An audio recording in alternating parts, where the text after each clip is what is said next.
Give folks.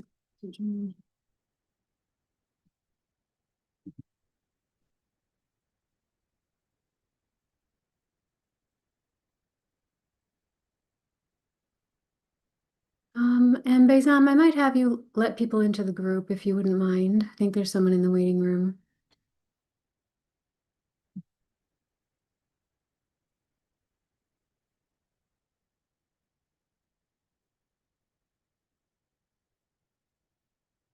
Okay, it looks like we are good to go. Well, welcome everybody. It is nice to have you here. For those of you that are joining us for the first time, usually I pop in twice a month to do a live Q&A for all of my students and alumni. And you can submit your questions in advance. There's a Google Sheet that's available inside your student dashboard. So usually this is in the introductory section of your student dashboard.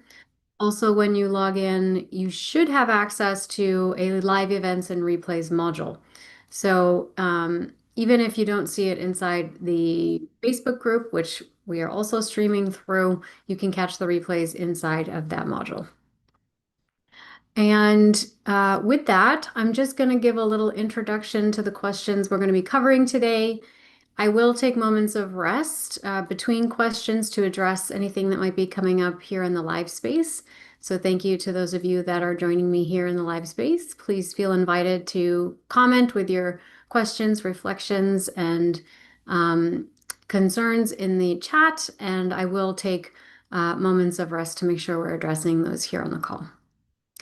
Okay, so for today, some of the questions that we're going to dig into, and I've only outlined three at this time because I think they're big, heavy-duty ones, and they all kind of relate to each other. So I think we'll have a good flow today. But again, please feel invited to ask questions and leave comments as we go. So the first question, why did my avoidant partner cheat when things were going good? What do I do when I start doubting myself and my process of healing? How can two partners who loved each other deeply learn to heal after hurting each other deeply? So, definitely, we have a theme going on here today, and these are wonderful questions to be addressing. So, the first question that we're going to dive into here today, why did my avoidant partner cheat when things were going good? So there's just a little more detail here. My dismissive avoidant partner had sex with someone right after things were going really well with us, even after he introduced me to his friends. Why would he go and do this?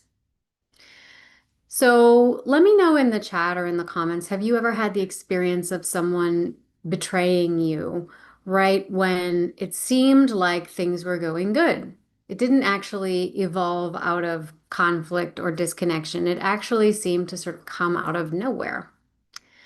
And I think that's what makes it a particularly painful and confusing experience. So thank you to our inquirer for being vulnerable and sharing this question with us. So let's paint a picture here. You're feeling more secure. Things are evolving in an intimate direction. The walls are coming down.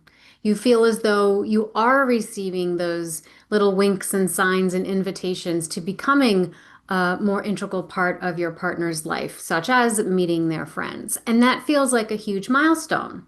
And so maybe there's a part of you that feels like, well, finally, we're getting somewhere and I'm being let in. And then something like this happens. They sleep with someone else. And the betrayal seems to just kind of come out of nowhere. And it seems to completely contradict all of the closeness that you just experienced. And perhaps the most painful thing is that you start to distrust your own senses. You start to distrust your own perceptions. How did I not see or pick up on this? What did I do wrong? Was any of it real? Did I just imagine that connection? Right? So, if you have ever felt blindsided by a partner's actions, especially when it seems like they are pushing you away or sabotaging the relationship right when things are getting good, that's what we're going to talk about in this segment. And I want to shine a light on some of the internal mechanics, in this case, of a dismissive avoidant attachment system, or sometimes even a fearful avoidant attachment system. So you can understand that it's not about you and your worth, right? And ultimately find the clarity that we need in order to take that next step. Okay. And again, if you have questions, comments, reflections, personal experiences that speak to this, please feel invited to share that in the chat as we go along. All right, so to answer this rather painful question, there are really 3 points that I want to bring up. And the first one is that sometimes, particularly for someone that has dismissive avoidance, closeness can trigger a panic response rather than, a celebration.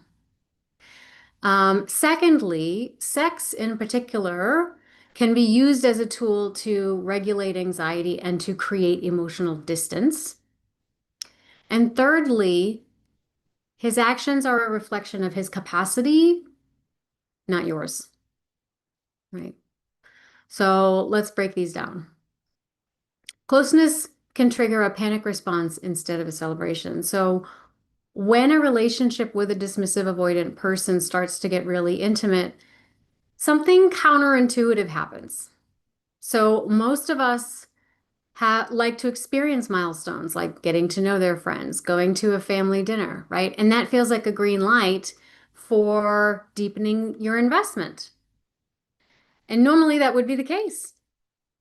But for someone who has this attachment style, that green light suddenly triggers a red alert for them in their nervous system. Wait, this isn't just fun, light, and enjoyable. Now it's getting real. And so it switches on their internal wiring, usually formed in childhood, that tends to equate some degree of emotional closeness with emotional dependency, with danger, with a loss of control, with the potential of being smothered and having their freedom taken away. So when things are going well on the outside, like a big step towards meeting someone's friends, on the inside, their subconscious can be screaming like, wait, vulnerability has been detected. We're at risk of exposure. Self-preservation protocols should be activated, right? And of course, this is all unconscious, but it doesn't turn on right away. It takes a little time before we get to that level of depth and concern. And the system is not trying to destroy something good. It's trying to protect itself from what it perceives as a threat based on past experiences. So the real question is, why would his system believe that closeness is so dangerous, right? Now, the second point I wanted to make is that sometimes sex can be used as a tool to regulate anxiety by creating emotional and physical distance. So let's talk about that. This is where it can get a little complex. Now, for dismissive avoidant individuals, emotional and sexual intimacy can often have an uneasy relationship. They don't always coexist comfortably.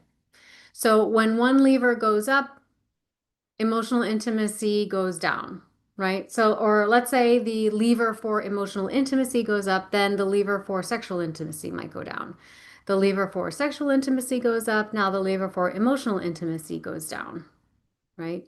So it's as if you're on this kind of seesaw, and if there's too much of one, the other has to kind of, something has to give.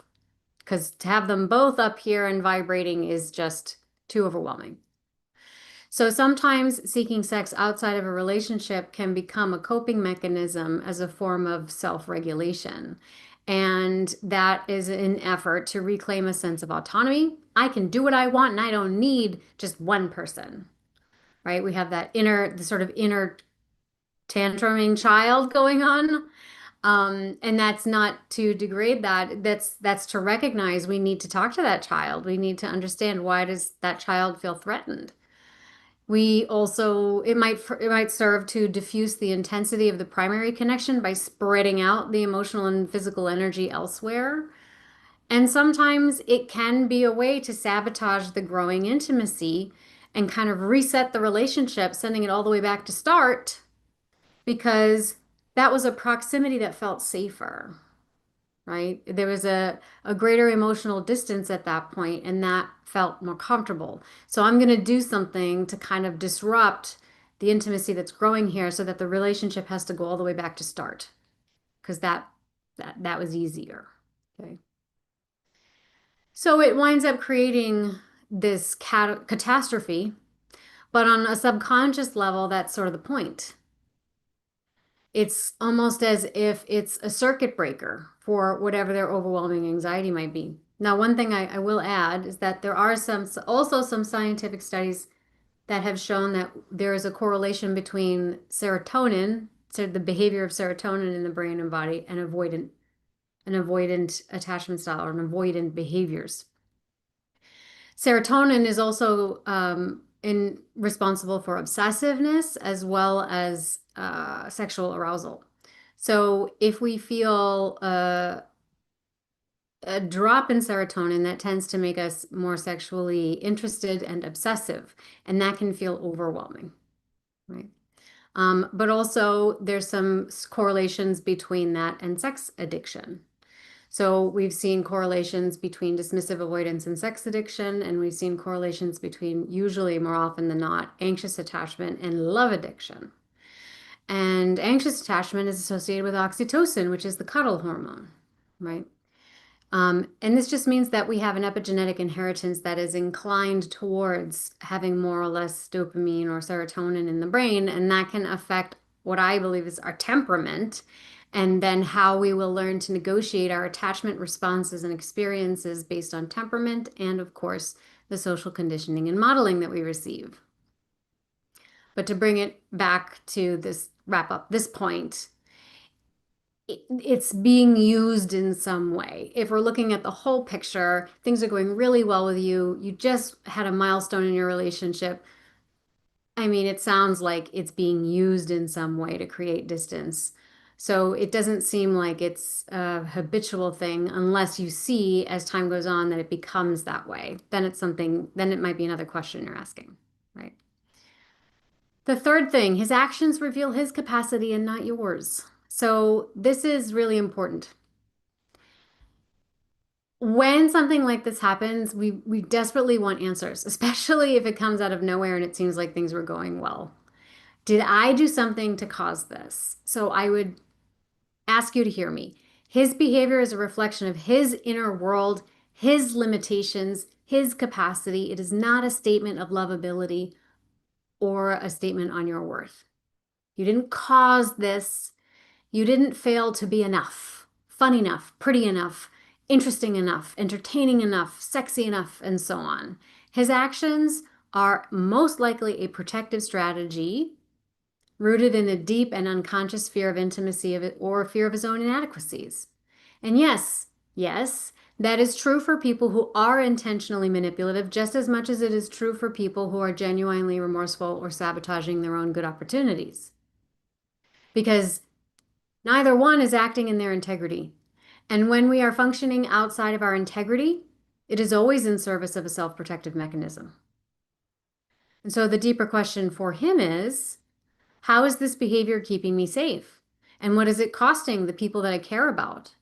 Do I believe that caring about those costs risks my safety? Why would I think that? And how is not caring actually pinching me off from a more loving and expansive way of living? So, someone who skirts around these questions or just pays you lip service and then goes out and does the exact same thing again, they are stuck in using gaslighting and manipulation as a protection strategy and believes that staying safe means abandoning their integrity. Those are individuals that are not capable of change yet.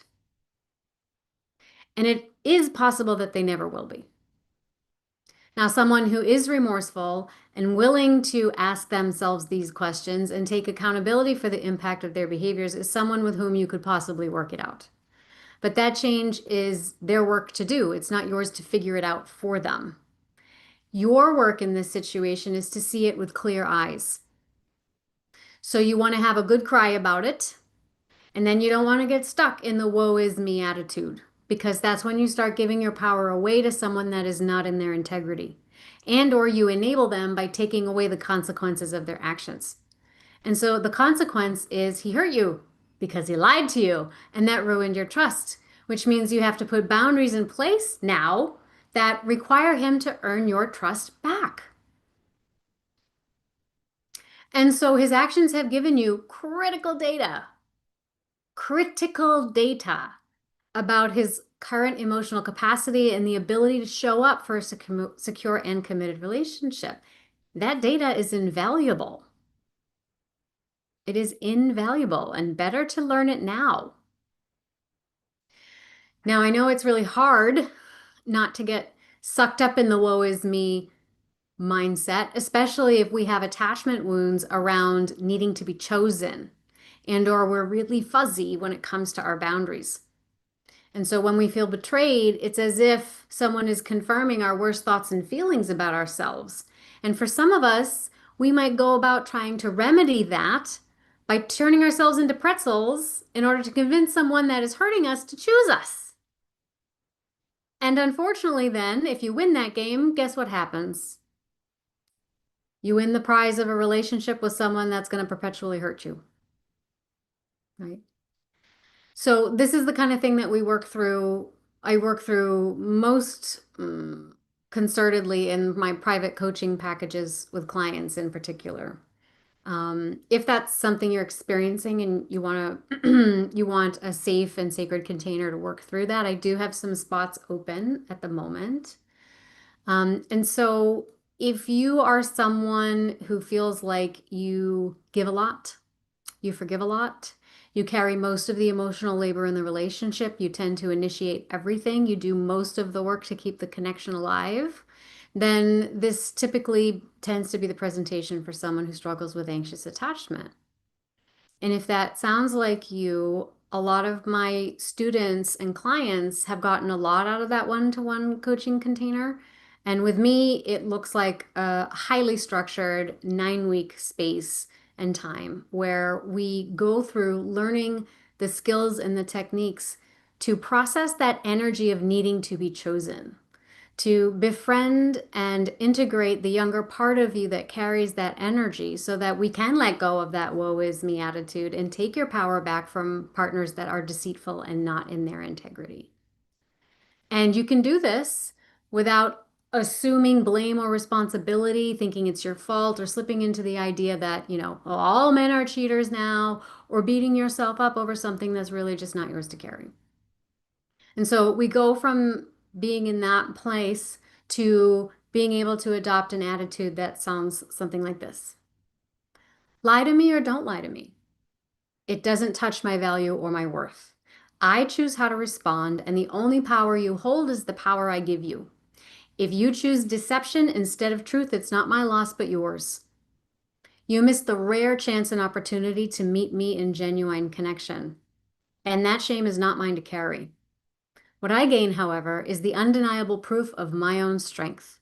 I get to witness in real time just how powerful my resilience, my faith, and my self-trust truly is, even in the face of someone who suffers from a lack of it.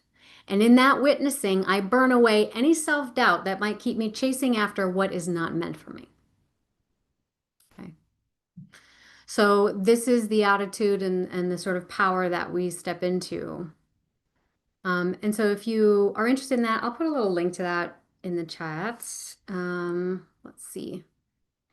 And I'll include it also in the replay of this video for anyone that might be interested. I do have some spots open right now, but they don't last long. So I will drop that in. If you have questions, you can also email me. Okie dokie. So with that, let's just bring this all together and then we'll close this segment. Let's bring this home. If you're hearing this and there are some pieces that are clicking into place, I invite you to just take a breath. And on the exhale, just let go of any shame, any ideas of fault, any worries about not being good enough. Just exhale it, let it go. And to realize that as painful as this is, it could be a moment of invitation. And it may not be one that you asked for, but it's one that's here. And so the question can shift from why did he do this to what do I do now with what he's showing me, right? What do I want, right? But how well does this align with what I want for myself and my future? Does this align with my vision for the type of relationship that I want? So the direction of the relationship depends on a couple of things. His willingness to show up with radical honesty, moving forward from this point, right? A willingness to show up with radical honesty, to take full ownership of his actions without excuses, and to show you that he is willing to commit to doing the deep work necessary to understand his patterns and why he did what he did, and not do it again, right? And for you, it's really about listening to what your heart needs next. So maybe you're willing to give it a little time and stay the path with him for a while, knowing that he has work to do. Or maybe you decide you've seen and learned and heard enough. I can go to the McDonald's down the street and teach them how to make a steak the way I like it, or I can go to the four-star restaurant up the block and just have it ready and prepared for me, right? Maybe that's the choice you make. But whatever choice you make, you want it to be out of a profound respect for the love that you know you want and deserve. So what you're wanting and craving isn't just an explanation, it's connection with someone who isn't going to run from your depth, but instead runs towards that alongside you. And it's not too much to ask for. This is bare minimum, right? So I would recommend choosing the path that's going to bring you back home to yourself. Okay. So I hope that that's helpful. And if any of this resonates with you, let me know. I'd love to know how this is landing. Okay, we had another question. What do I do when I start doubting myself and my process of healing? Okay. So doubt is something I hear a lot. It's something that a lot of people experience, especially when they start engaging in a phase of self-reflection and self-discovery, especially from folks that are doing deep healing work. You start to wonder, am I really changing? Am I doing this right? What if I'm just going around in circles? And there can be a sort of cyclical nature to healing. And because of that, it's a very vulnerable place to be because when you've decided you're ready to grow or evolve into the next phase of your life, it's kind of like you're leaving home base, right? You're choosing to reject old familiar patterns and you're stepping into a new territory that can feel disorienting, even threatening to your nervous system. Not to mention the habitual thoughts and beliefs you might have been carrying for decades. And sometimes doubt shows up right when you're about to make the biggest leap forward. So if you have ever felt that inner tug of war between wanting to trust the process and questioning if it's working, we're going to tackle that in this segment here because we're going to try to reframe self-doubt as more of a teacher instead of a roadblock so you can keep going and have a little more compassion for yourself. So there are three main points I want to make in this segment. Number one, doubt does not mean you're failing. It means you're growing. Number two, doubt can extend an invitation to go even deeper with your process. And number three, healing isn't about certainty. It's about curiosity and compassion. So let's break these down. Number one, doubt means you are growing, not failing.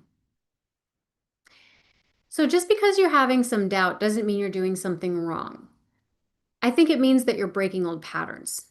So if your nervous system has spent years, in many cases decades, surviving through certain coping mechanisms, then anything new, even if it seems like a positive change, is going to feel risky. So when doubt pops up, it is often your old identity saying, hey, wait a minute, this doesn't seem familiar. Are we totally sure that this is safe? And that's really huge because it means that you're not stuck, you're actually stretching. It means that you are willing to look at and to question things that you may have just done habitually and on automation in the past. And that means that you're growing in awareness and you have more choices now. So the next time you hear a doubtful voice, instead of immediately believing whatever the surface level concern might be, You might try asking yourself, is this doubt trying to protect an old version of me? And if so, what deeper truth or unmet need am I being shown here? And that shift in perspective can really be the difference between spiraling or being able to just expand around the doubt so that you're able to go deeper into your process. And that kind of brings me to the second point, doubt being an invitation to go even deeper with your process. So, for instance, maybe you have done a lot of research and self-reflection on your path, and you've decided that, you know what, I am ready to attract more secure partners in my dating life. But with this new knowledge and insight that you've gained, you're also really increasingly aware of the attachment leanings of your dates. And you notice that maybe you're attracting people who are more avoidant one week, and then the next week it's like you're attracting people that are more anxious. And now you're starting to wonder, what is wrong with me that I keep attracting insecure partners? Which healing technique have I been doing wrong? When will I be healed enough to attract the ideal mate? Now, in this case, perhaps the deeper truth is that you're being invited to consider the critical nature of these thoughts, doubts, and concerns. So, in this case, the doubt could be showing you that there is a part of you that is approaching the healing process like a task that needs to be completed before you can get what you want.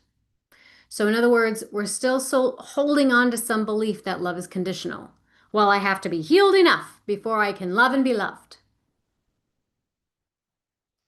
But when and how will you ever know that you're healed enough? And I mean, healed enough for what? Enough so that you only attract and meet perfectly happy people who only feel good things? Well, I will tell you right now, that's not such a good idea because all the uncomfortable feelings give you a lot of important information about the world and everything in it.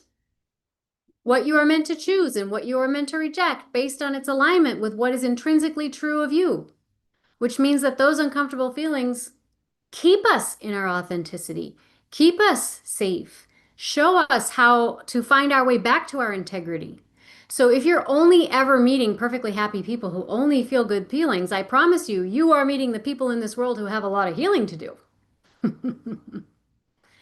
Gabor Mate was once quoted as saying that the Western world, falling under the medical model of healing, we tend to perceive healing as the elimination of pain. But true healing is the capacity to hold pain, to make it a part of our experience and to keep growing and evolving with and regardless of it. And to learn how to evolve into relating to each other and to ourselves in spite of the pain or maybe even because of it. And I can guarantee you, love shows up for you whether you're healed or not. It shows up in multiple forms. And you've got love inside of you, even if it terrifies you.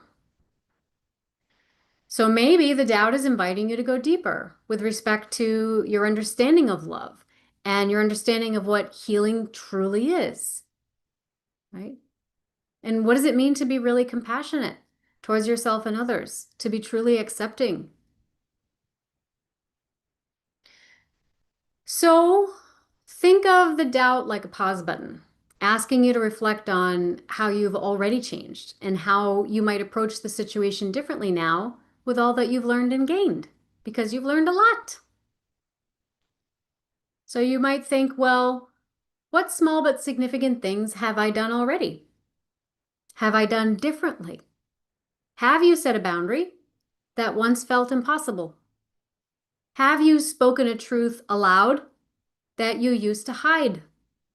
Have you learned to stay emotionally present with yourself in a hard moment instead of abandoning your needs?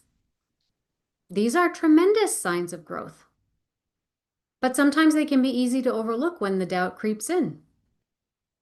So you might just instead look at the doubt as a reminder of how far you've come, as well as an invitation to go even deeper.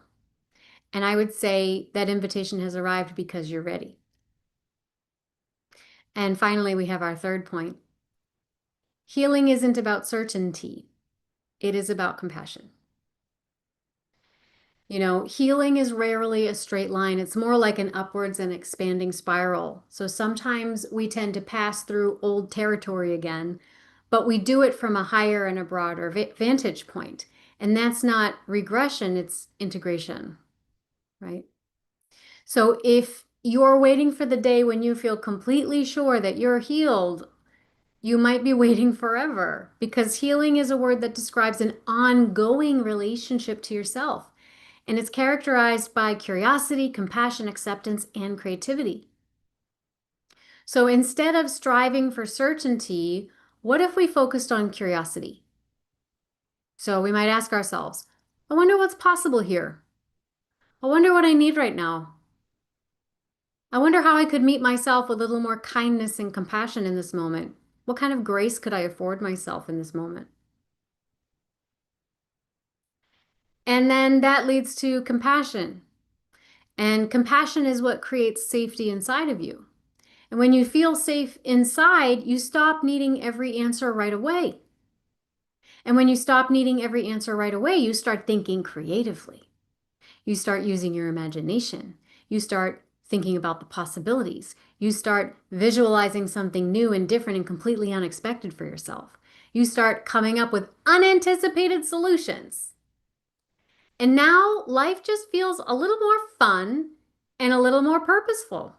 You start experiencing synchronicities in your everyday routines, which I like to call universal wings. And you don't feel starved of love because you realize that love is the glue that holds your very cells together. So in my work, we look at this through the lens of soul-centered security. And there are a few guiding principles for this idea. So secure attachment is really a state of inner alignment. So when we are aligned with what I call our spiritual self, you might think of this as the essence of your true self, confidence and clarity just naturally flow from that place.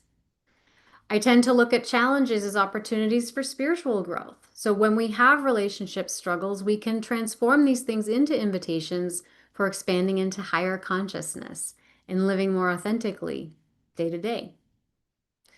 And thirdly, when we are seated in this position of soul-centered security, it's usually because we have been able to integrate our attachment fears.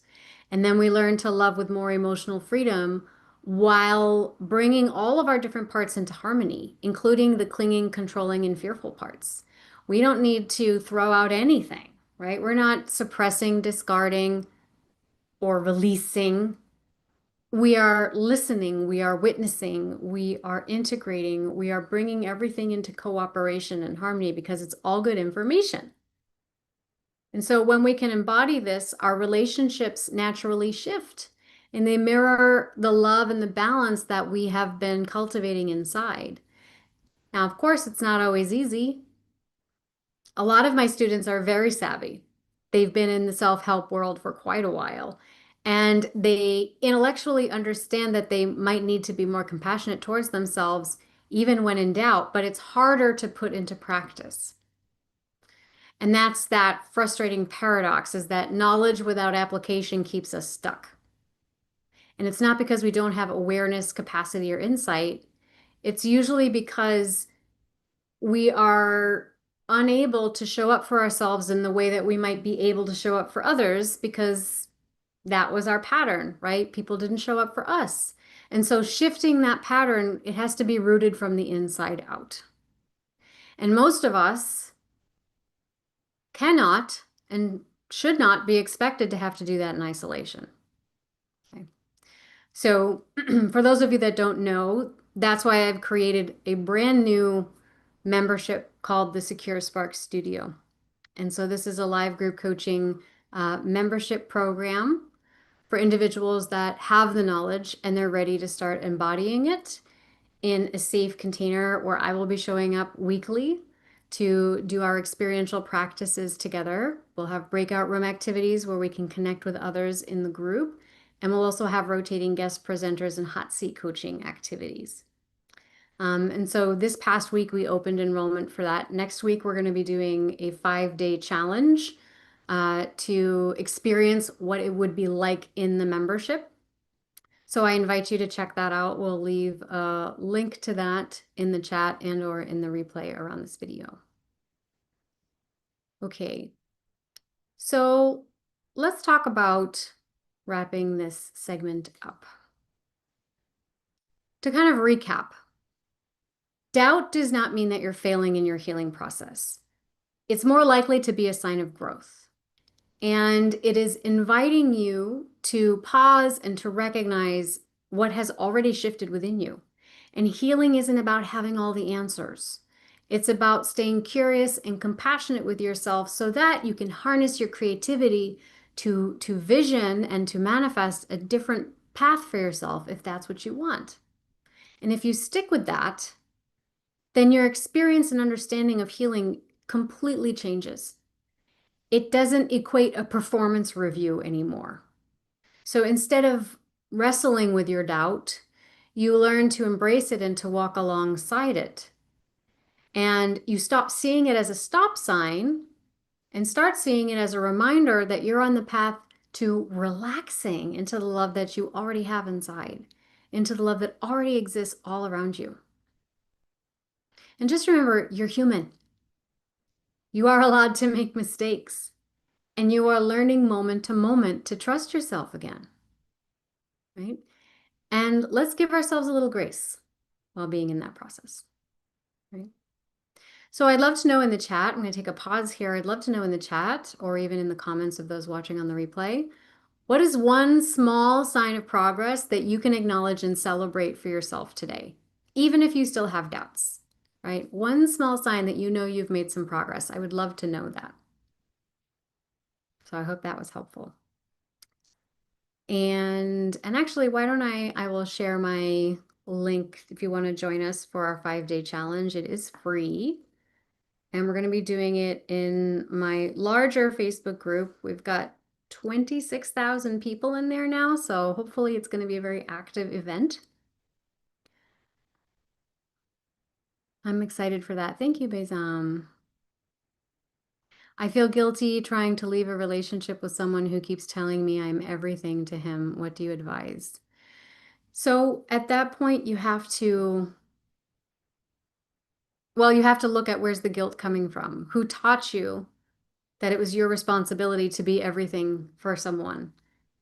And and where is that response to, oh, he's telling me I'm everything to him? That means I have to stick around. Because why is your response not, whoa, that's too much and it's not possible. So let me pull back, right? Because if someone told me that, I would be out of there. So you want to take a look at what stories am I carrying about my responsibility to somebody else's feelings, right?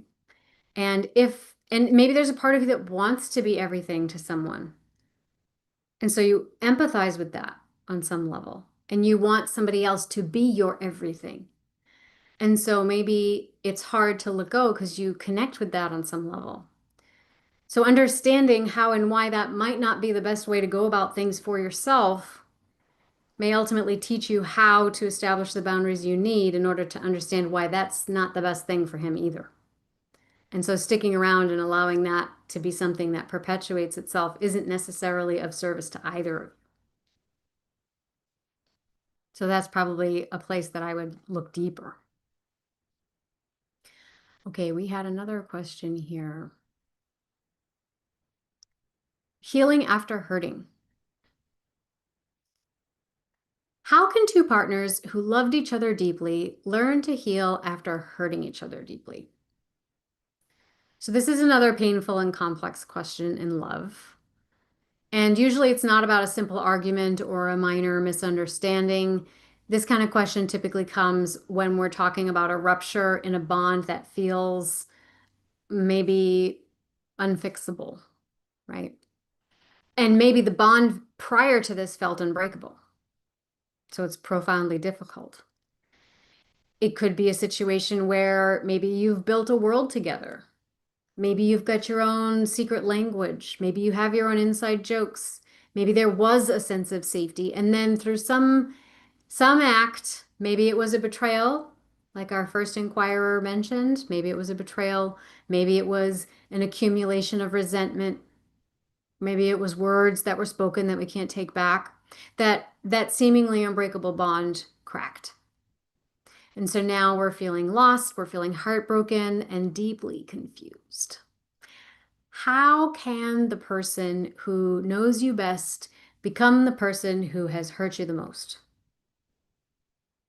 And is it even possible to find our way back to each other? Or is the love just going to be perpetually tainted by that pain? So if you are holding now or have ever held that kind of grief, this is a segment where we're going to take a deeper look at that. So we want to move beyond simplistic advice and really get into what does it mean to repair? So I want to offer you just a simple framework and a brief kind of overview of what real healing will require and give you some options to reflect on to see if the relationship could continue to transform, right? So I do believe that if we're going to require this, if we're going to repair this kind of hurt, it has to come from a deliberate shift in how you relate to each other and in how you're willing to address the rupture itself. And so these are a few pillars that I might offer in that process. So first, there has to be a willingness to assume radical accountability without being defensive. Second, we have to hold ourselves accountable to our own projections and immature emotional reasoning, which I'm going to explain in a minute. Third, we want to cultivate emotional safety by slowing down rather than trying to just fix it and make it better right away. And lastly, there has to be this commitment to mutual growth no matter the outcome. Meaning, if you're committing to mutual growth, it doesn't mean I'm committing to make this work. No, you're committing to grow together through this rupture, no matter where that leads you. You know, in couples counseling, there's an expression, some couples come to you because they're trying to find their way back to each other. Some couples come to you because they're trying to find an amicable way to leave each other. And both are signs of growth. So we have to kind of surrender that we don't know, we may not know what direction it's going to take, but I'm committed to figuring it out. Okay, so let's break these down. First, we're talking about radical accountability without defensiveness. So when we are deeply hurt or when we have deeply hurt someone else, there's typically a lot of shame involved. And so our instinct is to close up and to self-protect. And so we become defensive. We over-explain, we justify, we minimize, we dismiss. We say things like, well, I only did that because you did this. And it becomes a courtroom of drama where you're both the persecutor and or the prosecutor and the defendant, right? But we cannot rebuild trust in a courtroom. We can really only rebuild it on a foundation of honesty and humble accountability. And that means we have to do that kind of terrifying and yet essential work of truly seeing the impact of our behavior on others.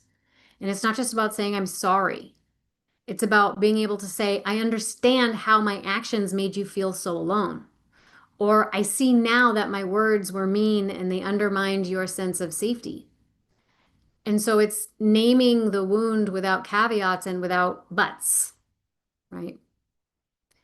And that requires a courageous question, which is, can we lay down our weapons? Can we listen to our partner's pain without trying to correct their story or defend our intentions? So it's not about admitting I'm a bad person. It's about acknowledging that even good people can still cause deep harm. However, it's important to realize that there are some personalities that will use your good intentions and your willingness to assume radical accountability against you. They will take it as an opportunity to punish you further and to try to turn it into some kind of power play. That's a toxic dynamic. And that's why we also need to hold ourselves accountable to our own projections and immature emotional reasoning. That's the second thing we're going to talk about. So, projections and emotional reasoning often lead to a toxic dynamic in relationships. And this is when an individual makes assumptions about somebody else's motivations, feelings, experiences based on their own significant feelings and experiences, right? Based on their own emotions. And it leads to a distorted perception and usually black and white thinking. So you know this is occurring when a partner starts attributing their own unresolved feelings and past experiences to your intentions and actions. So, for example, I feel humiliated because I was fired from work today, therefore, my boss was motivated to shame me. I feel sexually excited, therefore, that woman is trying to be seductive. I feel threatened by my supervisor's authority, therefore, she must be trying to intimidate me. I feel heartbroken over a breakup, therefore, my lover never loved me and was only using me. So, when we have insecure attachment styles, this emotional reasoning expresses itself typically in extreme black and white thinking. So, this is that kind of all or nothing, good or bad, you're with me or against me, in or out kind of thinking. So, for example, if you don't want to sleep with me, you must find me repulsive. If you don't want to commit to me in this instant, you never will. If you break up with me because things aren't working out, it means you never loved me at all and everything we shared doesn't count. Now, in these instances, it's important to be aware of the fine line that exists between taking radical accountability for the impact of our behaviors, while at the same time not taking on full responsibility for your partner's own emotional authority. You can take accountability for your impact on somebody else without adopting their projections. And it's a tricky business. It's a tricky business, and most people make many mistakes in this area before they get the hang of it, at least 30% of the time, which means they're doing really well, right? But that means we also have to slow way down if we're going to truly repair. And that's the next point, cultivating emotional safety over speed. So after a rupture, there is often a need to just get things back to the way they were, to kind of smooth things over, to move on quickly. But a deep love cannot, yes, deep love cannot override a nervous system that still feels threatened and unsafe. So I'd have you think of it like a broken leg. If you try to run on it before it's fully healed, you're just going to re-break it, and it's probably going to be worse than before. It's going to take longer to heal.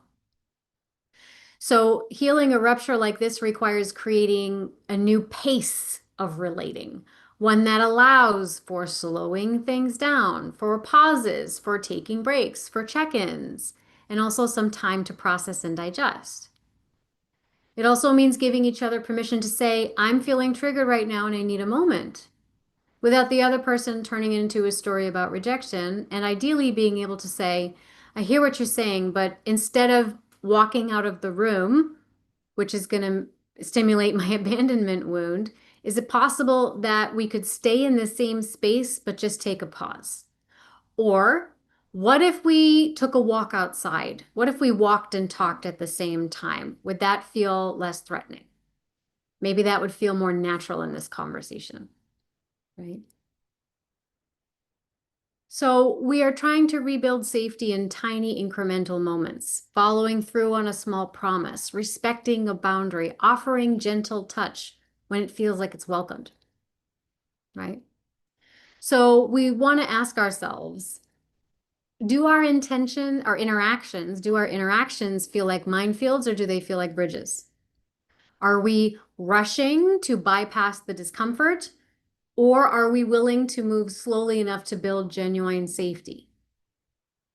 So having patience with yourself and with each other or with your partner, that's not a passive thing. That's an active practice of love. And it means looking at that hurt not just as a wound, but as a crucial teacher. What did it reveal about your unmet needs, your unspoken boundaries, your patterns of conflict? And so it's not about blaming ourselves or blaming the other person. It's about kind of mining that pain for what's the deeper wisdom here. So can we hold the hurt without collapsing into it? Can we honor the love that we shared by ensuring that it makes us more loving towards each other in the future? Now, if you both grow, but ultimately grow in different directions, that doesn't mean that you failed.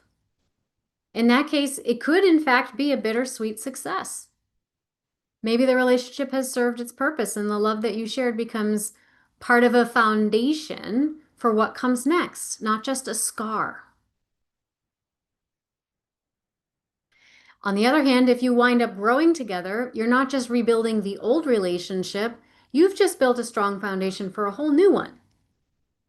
One that's more resilient and more honest, maybe more authentic, right? Now for this question, if you're in a similar situation and you're struggling with how to navigate that rather tricky area with your partner, really my course, The Courageous Communicator, is the best one to look at because we talk about safe and soft strategies in communication, which is attachment informed communication. But we also take a look at how do we process the emotional energy that exists in our bodies and in our unconscious minds, even if the words are just right. Right?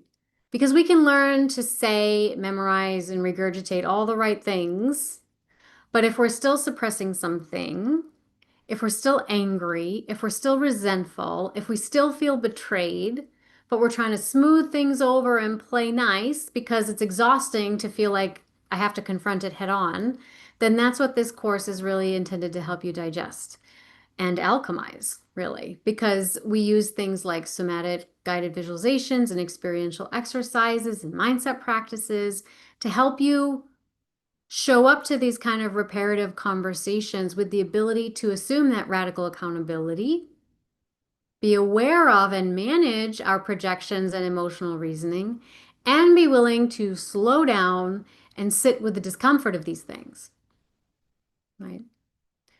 So if you'd like to learn more about that, we'll also drop a link if you want to check out that course as well. We do have a free introduction. Thank you, Bezam. We do have a free introduction, and it'll give you a little sense of what that's about. Okay, so let's bring this to a close.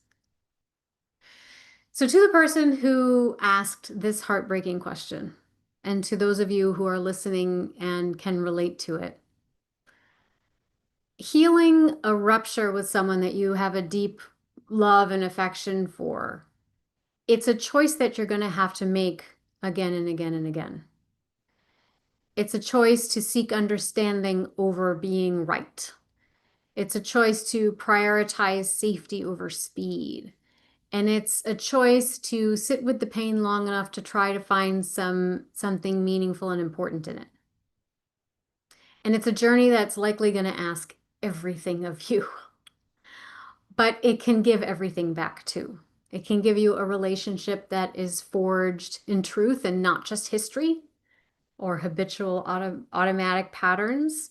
It can give you a sense of profound peace and trust within yourself and your capacity to show up and repair, to know what you need and want, to be able to articulate that, to know now that you can show up and handle another person's heart with care, even in the midst of heartbreak. And I would say the love that you shared was real. Well, then if it doesn't work out, then everything we shared wasn't real and it doesn't count. The love that you shared was real. The hurt that you experienced is real, and your capacity to heal and to grow from that is the realest thing of all. That love isn't lost, but it might transform. And you just have to be willing to let it transform you. Okay. So I hope that was helpful. If any of this resonated with you, please leave a comment or a reflection. I would love to see that. And I'm going to take a pause and check out our chat box here before we bring our call to a close. I'm patiently waiting for him to admit his fault of exploding on me the other night because he forgot to bring home his favorite shirts from his guys' weekend. I can see he's avoiding the topic. He's acting out on me, and it wasn't my fault. Okay. So it sounds like he may have some shame about that. If he is avoiding the topic and acting out on you, waiting for him to admit his fault is going to be a long wait. So this is a situation where you may need to call him out on it and to articulate why that hurt you and what you're looking for. So one thing I might say is you're not just going to say it hurt me when it hurt my feelings when you barked at me like that because I feel as though I wasn't the reason you were so upset. And what I'm looking for from you now is an apology and a reassurance that when you're upset about something in the future, you're not going to displace it onto me because that's not okay with me, right? And I need you to acknowledge this before we can pretend like things are okay because they're not. That's it. Um, DA husband and I are separated. I'm worried he will come back and won't be ready with the boundary. I need a huge boundary with him. We've been married 25 years. I'd like to repair, but I've discovered online accounts that reveal what appear to be sex addiction. We were so close, it feels like he was my soulmate until this happened. How with the DA can I avoid the shame to even set a boundary? Won't he just run away again? I can't even explain about attachment theory without him running, I know. Okay, so unless he's working on this actively, it's not going to change. It's just not. So, and none of that means that you weren't and aren't soulmates on some level. And I believe that a soulmate comes into our lives because they connect us to our own soul in some way. They show up and they raise up into our awareness anything that might be disconnecting us from our own soul. So soulmates are often a mirror of some kind. And sometimes it could be what I call this a team spirit love, where you get married, you spend years together, you build a life together, you're a team. And then something happens that kind of blows it up, whatever it is.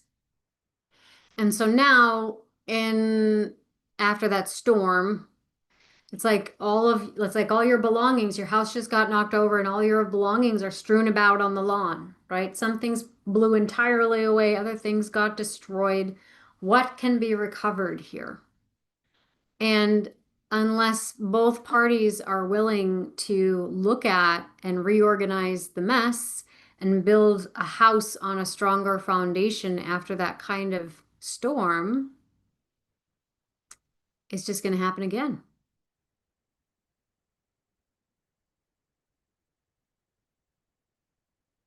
How with a DI can I avoid the shame to even set a boundary? You can't avoid the shame. You can't. And if you try, that's addiction. That's what addiction is. So yeah, he will run away again. You're right. So you know a lot. What are you going to do about it? Right? That's a rhetorical question. You don't have to answer that.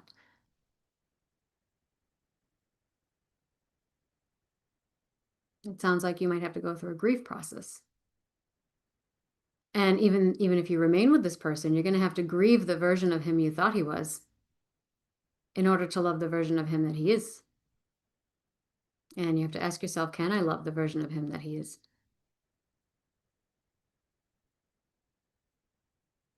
I don't know. Does that version line up with the kind of life you want to live? Does that line up with the person you want to commit your life to? That's the boundary you'll have to establish. And I think you know that. That's not easy. That's not easy. Sending you big hugs because that is not easy. Mm-mm.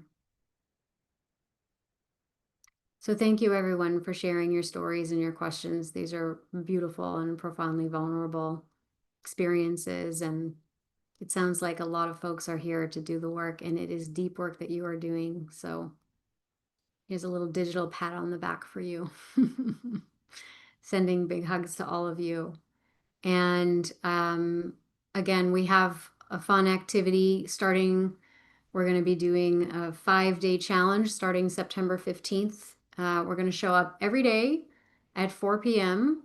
in on Zoom, and we'll be sharing the replays and some polls and some homework assignments and things inside the larger Facebook group that I have, which is connected to the challenge. So I invite you to check that out. And then whether you can do the challenge or not, our Secure Spark Studio is officially open for enrollment, and it will be until September 28th. So if you have questions, you can check out the link that we posted there. You can also email us at support@brandmcwilliam.com, and maybe I will see some of you there. Thank you, everybody. I hope that you enjoy the rest of your day. Have a great week.